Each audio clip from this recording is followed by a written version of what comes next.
The next half hour of Democratic Visions will be free of political pundits. Instead, we offer from our video vault humorist Jon Spayde, blogger Steve Timmer, and Eden Prairie Council member Ron Case. But first, we essay the natural settings and seasons that bless the suburban arc from Champlin to Eden Prairie and Bloomington.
because it's a four-level question, right?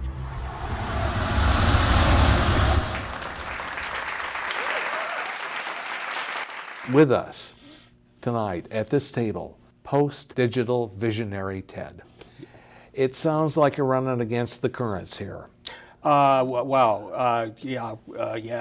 technically, in quotes, sure, right, Sure. against the currents, whatever, I mean, whatever you want to call it is what it is, because we just, bingo. Now, have you ever been a TED speaker? Have you ever fashioned a 17, 18-minute long speech? No, that's for those folks, man. I'm in another place. Wow. Oh, what place is that? Yeah. It's this, like, you see, what they don't get, and almost nobody gets, right, is that when you do like a TED Talk, right, you set up your TED Talk, you got your talk, your people, they're talking, and here's the guy presenting, and right, mm-hmm. It's so like, I don't know, 1993 August or something, mm-hmm. We are so beyond that. I would say we were beyond that, but even saying that we're beyond that is like so right now, and we're over, totally over. And so whatever they say, the moment they say it, bingo, gone. Right down the rabbit hole. Who cares, man? It seems to me that at one time you really craved to be a TED talker, to be on that program. I was... And that you failed. Yeah, okay. Cool, play that, play that. I mean, that's that's, okay. Did that happen to you? That's your framework, okay.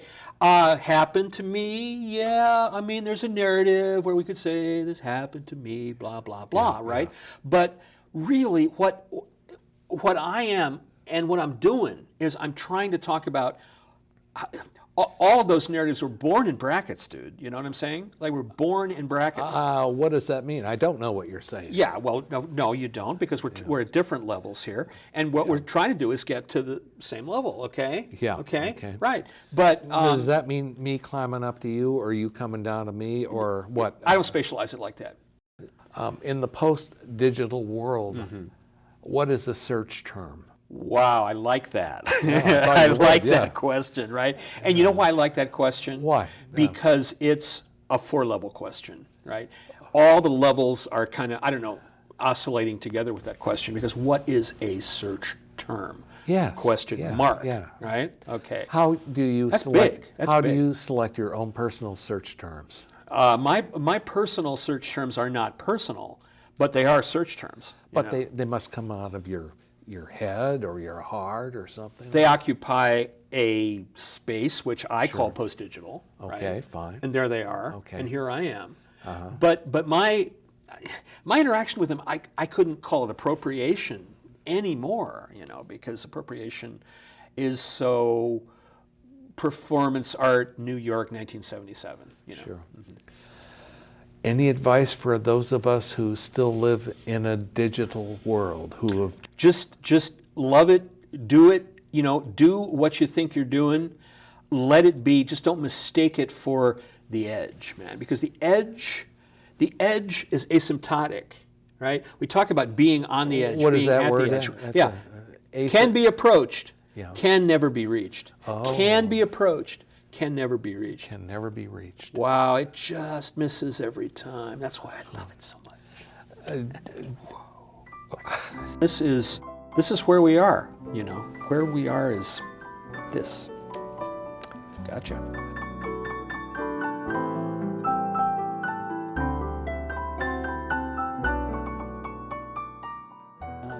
In April, political blogger Steve Timmer and Tim O'Brien ruminated some over who might end up as president-elect in November.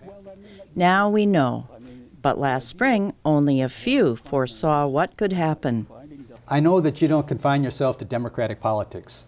What do you think is going to happen on the Republican side? Do you think that Trump is going to be able to take his plurality into a convention in Cleveland and come out as a nominee? I suspect he will, in the end, be the nominee. I can't imagine that he goes into Cleveland with a plurality of the votes, and they wind up nominating Paul Ryan. Paul Ryan. I mean, I think the people who believe that have been smoking something. It's just, it just isn't going to happen. Isn't it Hobson's choice? They know that if they endorse Trump, they're going to have a candidate that's toxic to most of America. And if they don't endorse Trump, there's going to be a number of people that would otherwise vote Republican. They're not going to vote for whoever the nominee is. Well, it is a Hobson's choice. I call it, do you want the plague or do you want the mange? Ted Cruz is wildly unpopular with the Republican establishment. He's practically nobody in the establishment supports him. 17 candidates. They come up with Ted Cruz and Donald Trump. Holy mackerel. How does that happen? Well, I enjoy watching it because I detest all of those candidates, some more than others. But it's not good for sane political discourse to have to witness this. Right. And I think it's reducing politics to a cage match, which is going to be very difficult to overcome going forward. Who's Trump going to appoint to the Supreme Court and to replace Scalia? I wouldn't touch that one with a poll. You know, when you talk about Trump being elected, if we have a terrorist event in the United States sometime in the summer or the fall, and Trump is the nominee, or Cruz for that matter, they'll become the president. You think so? Yeah, I do. That really shortchanges the collective intelligence of the American voter, and I don't subscribe to that. We're awfully easy to scare these days. That's the scary thing. Yeah. Is that we're easy to scare.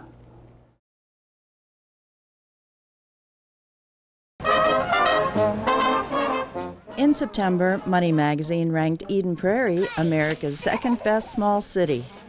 Over the past decade, Eden Prairie has been ranked 1st, 6th, and 10th in the magazine surveys. That may explain why no one challenged incumbents Ron Case and Brad Aho for the 2 open seats on the Eden Prairie City Council. Why fix what doesn't need fixing? Last summer, producer Jeff Strait and Ron Case talked about their city. You first ran for city council about 20 years ago, Yes, 1994. and you won. I did. Yeah. Now, the population of our city is now about 65,000, and we are regularly considered one of the top flight suburbs in the country. And you've been a large part of that. Well, thank you. I feel really honored to have been a part of it at all. I happen to be fortunate enough to be running in a city where a whole lot's going really, really well. And I'm really telling people, do you like what you see? Are you happy living here? We've got to really work to preserve it because it doesn't come by itself. It comes by having really good staff that are responsive and that are really good at what they do and smart. And I think we really need to have elected officials that not only have this history of knowing how we got here, but continue to be really good listeners and continue to really care about representing well the people of Eden Prairie. Good fortune to a city I don't think comes by itself. And so I'm really telling people I'd like to have this chance to continue this incredible track record that we've had. Business continues to flourish in Eden Prairie. Why? You know, I think that the business community, the business world recognizes that we're a great place just to be involved in business, meaning that they come to work each day and maybe live in Eden Prairie, maybe not. But they also need to drive in our town, need to go to lunch in our town, need to meet people in our town. And it's a great place just to live, to work, to play, and I think they recognize that. I also think that we have a very accommodating atmosphere and environment that welcomes business and that treats business well. We have programs that other cities don't have. We go out and we do meet and greets regularly, try to touch base with as many businesses on an annual basis as we can. We take a business survey that we treat really carefully and listen to carefully to make sure that we're addressing the needs of business. One of the things that I'm fascinated about our town is the cooperation between the city government, the school board, and the Chamber of Commerce. When we have a State of the City conference or statement, it's a tripartite statement, isn't it? You know, and it hasn't always been like that. And I think other people that move from other places know it's not always like that. But even in Eden Prairie, prior to my time on the city council, in fact, it was back in the 80s, there was a lawsuit going on between the school district and the city. No, and I so had no idea. What was that about? over the placement, this is before my time, but the Yeah. placement, I believe, of Valley View Road, whether it ran north or south of the high school, and there may have been some other issues. But Sure. the point is that for years, I don't think, now I may be wrong here, but prior to Nancy Terry Lukens and Sherry Butcher Wickstrom and me, prior to us being on the council, I don't believe we had joint city council school board meetings. So we really brought that about, and we take pride in that and really put some effort into making sure that occurs.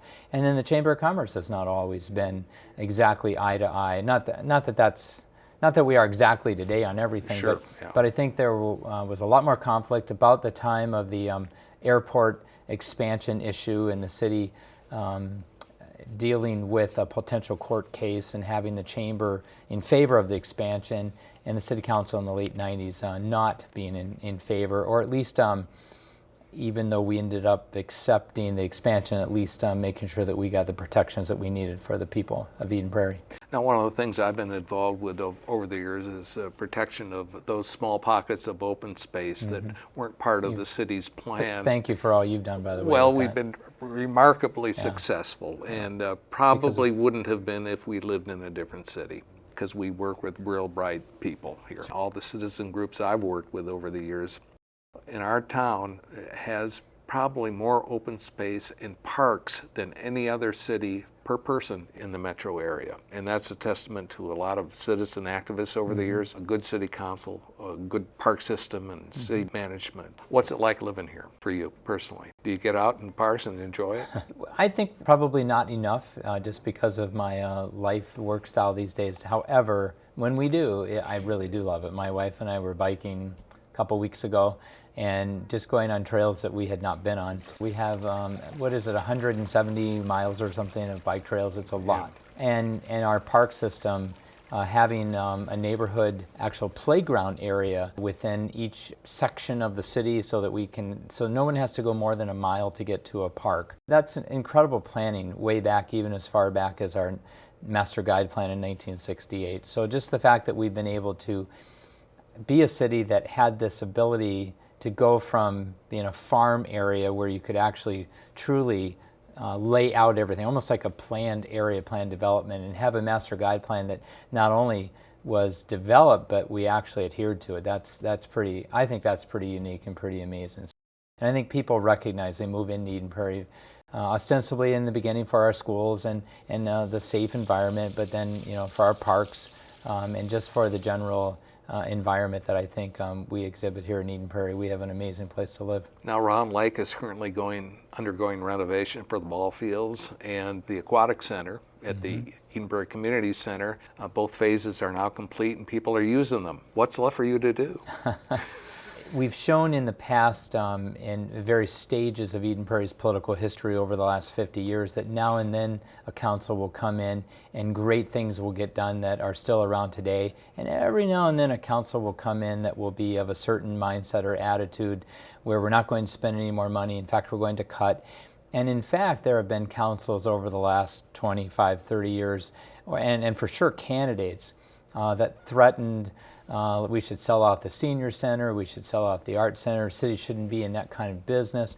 And that's dangerous, because if you think about, again, what attracts people to a town like Eden Prairie, it's having the amenities that we don't have to be better than everybody else, but we have to be at least equal, so that I've always said when someone arrives from Atlanta, Georgia, and they're moving their family up here, I just picked Atlanta, and they call their realtor, and their realtor says, well, here's 5 suburban kind of communities that would be great for you to move your family into. We've got to be on that list, whatever that means, right? And I've always said we can't do it all, but we have to do enough. And it's one thing to build a great community center, but as we know, as we saw with the needed renovation, nothing lasts forever. So every 10, 15, 20, 25 years, parks have to be redone, trails have to be redone. Our road system, which was initially built by developers, and so we paid for the road out in front of our house, in essence, when we bought our lot. A lot of people don't realize that, but they did. And then the money to rebuild that kind of a road system, cities don't have, no city banks for that. And right now Edina is going through that a little bit with their major assessments as they're trying to rebuild their roads throughout their system, their city. Roads generally have a 40 to 50 year life. So if you think of Eden Prairie starting its massive development in 1980, I mean, we're looking at coming up on that in, through the 2020s up to 2030. So what we have in Eden Prairie is something that we're only one of 5 cities probably in the whole state that have this. We actually have a franchise fee that we assess against the 2 utilities, gas and electric.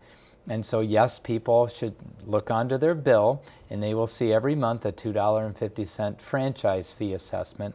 But we take that $5, so that's only $60 a year, and we take that and we put that away, and we're able to gather $3 million a year and actually fund the $100 million unfunded liability to rebuild our roads over the next 20 to 30 years.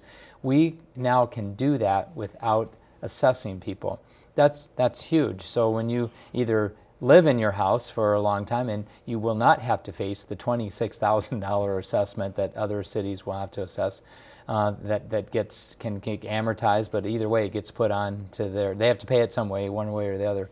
But we have this way now to keep our city's quality of all of our roads, and that kind of feeds over into the park system and our trails, and just the fact that we care and plan for the renewal of all of our amenities.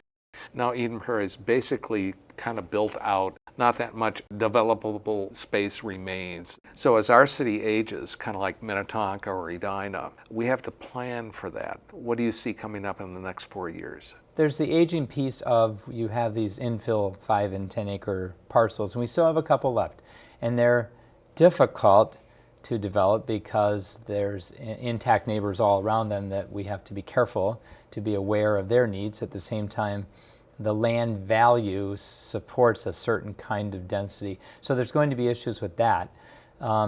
Maybe more so as you go out into the 5 to 10 year, but for sure in the next 4. There's also the redevelopment piece, and that's what our neighbor cities that have a little bit more age on us, like Richfield and St. Louis Park, they're facing that now. Edina is having, of course, the tear down McMansion kind of rebuild within their city issue.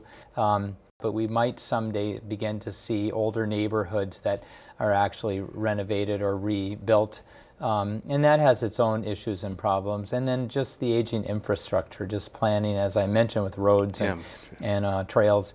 But there's all kinds of pipes and wires and things in the ground, and they age. And that has its own issues that go along with that. So we just have to plan. A city that is 10 years old basically is different than a city that is 30 years old, is different than a city that is 60. And of course, you look at a Minneapolis or St. Paul, they have all kinds of unique problems and issues. But we're no longer this 10 or 15-year-old suburb. We now have streets that are approaching 50 years old. The curb and gutter are probably some of our oldest are 40. But so we're beginning to be able to look at what Richfield and St. Louis Park and others have faced, and we can study really how they've addressed it and how their population has responded, and I think we can maybe have a head up on that, be able to address those issues.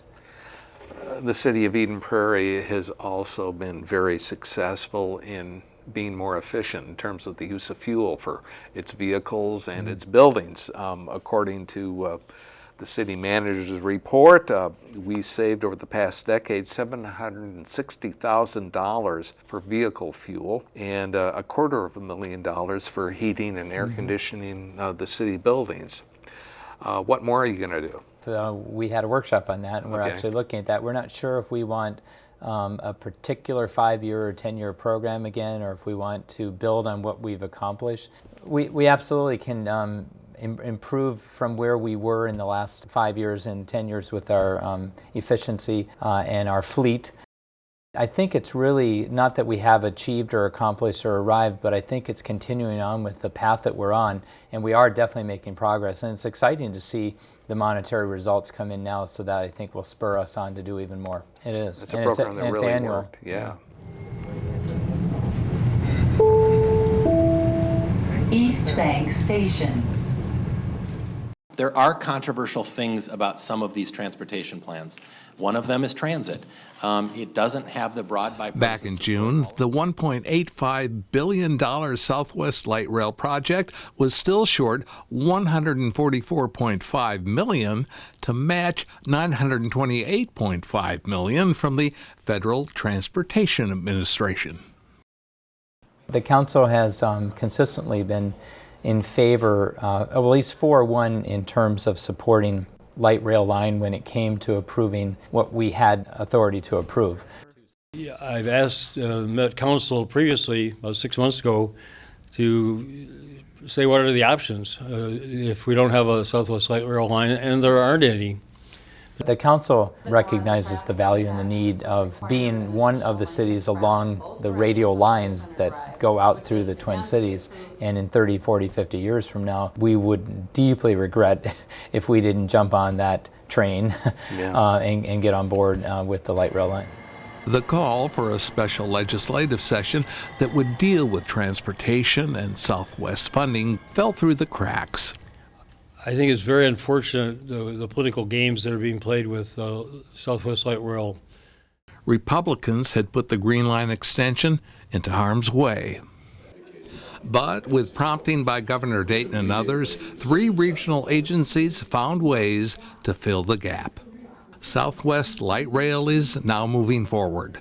Engineering and design are nearly complete, and light rail vehicles have been ordered. Service is expected to begin in 2021. One last question. Eden Prairie continues to have a very diverse population. As a council member, how do you view our diversity? I've always, as a former teacher, been a tremendous proponent of having a diverse group of children in my classroom. I think that's what the world is. I think it trains us to be better world citizens, but it also makes an incredibly better community. So we do have some wonderful diverse communities spread throughout Eden Prairie and growing. I think we're doing well with it. I think it would be really wise to make sure and check in with members from different diverse communities, as I do regularly, and I have good friends in the Somali community, in the Hispanic community, and in the Asian Indian community. I think as a city we can structure maybe activities that more and more pull people together and really facilitate the continued conversation so that we can remember that, again, everyone that lives in Eden Prairie is an Eden Prairieite, and we all together form this community that make it the community that we are. Democratic Visions is handcrafted by volunteers from Eden Prairie, Hopkins, Minnetonka, Edina, and Bloomington. Watch us on select cable systems and on our YouTube channel. This is Carol Sundstrom.